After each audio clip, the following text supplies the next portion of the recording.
This is the unboxing of a refractor bag that I bought from China. Let's open and see what is inside.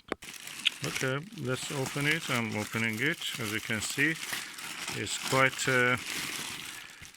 squeezed into tiny space, but it's supposed to take a refractor up to 90 centimeter or 1 meter. Let us open the second layer of protection and packaging. Okay, now I've cut this and let's see what is inside.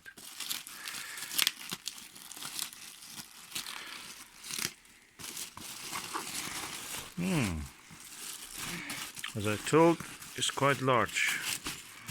It easily can take 1 meter refractors. So I'm removing the plastic bag, and you can see this is the refractor itself, refractor bag. There is a zipper, and it's quite chunky. Let me open it. Okay, when you open it, there are two sections, or three sections.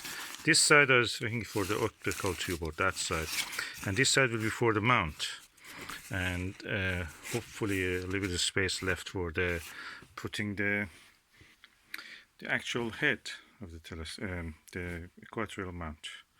That's the tripod, sorry, and the mount. So let me bring that and put it inside the bag.